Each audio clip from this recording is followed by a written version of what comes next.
Hey guys, welcome back to the channel. We'll start today's video having a bit of fun in the Ferrari. We're going to go and see the 308. It's quite a nice day today, so I ran out of time in the last video and I'm basically going to be just trying to drive the car down the road a little bit, see how it performs, see what I need to do engine wise, and then we'll take it from there really.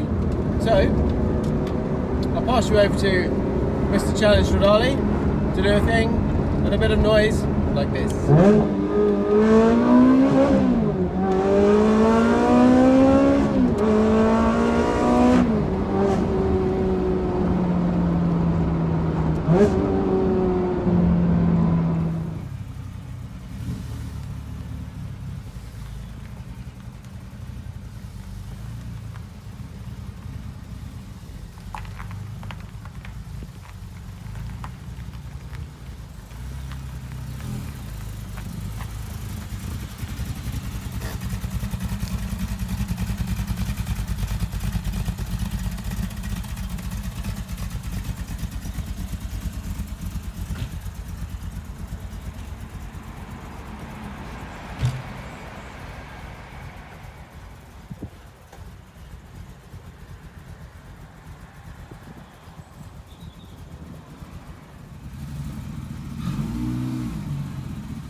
So the first successful drive out up and down the road on the 308.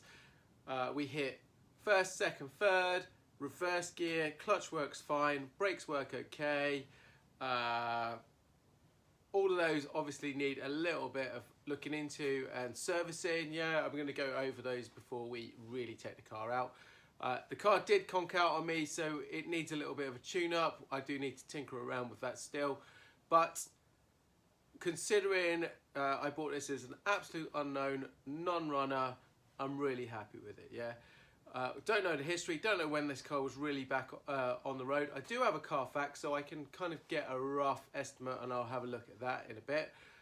But while I do that tune-in and continue to look at the engine bay, we're going to move on to the next stage of the project, and I think what I want to do here is look at the bodywork and start that conversion.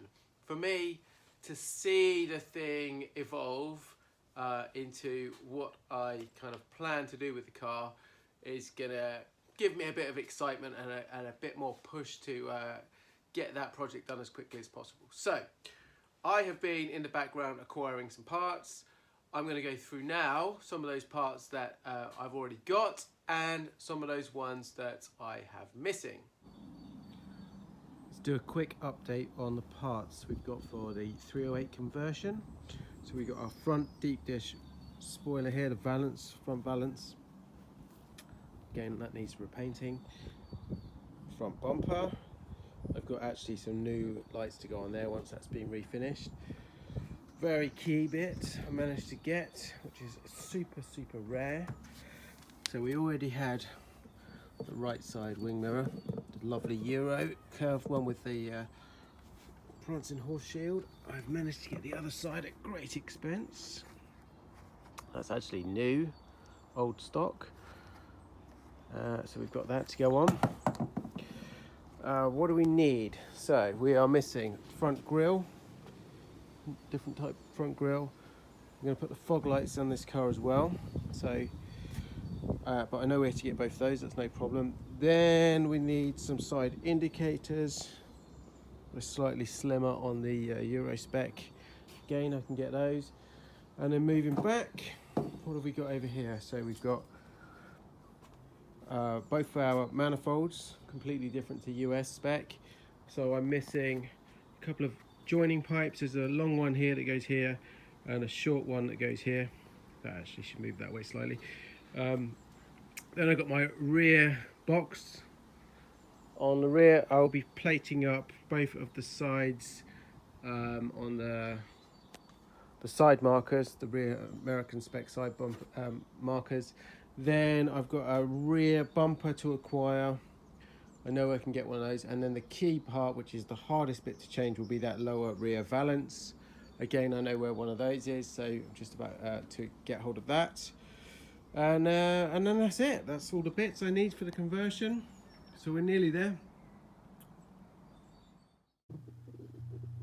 And these are the bits I need to get. So a Euro QV front grille.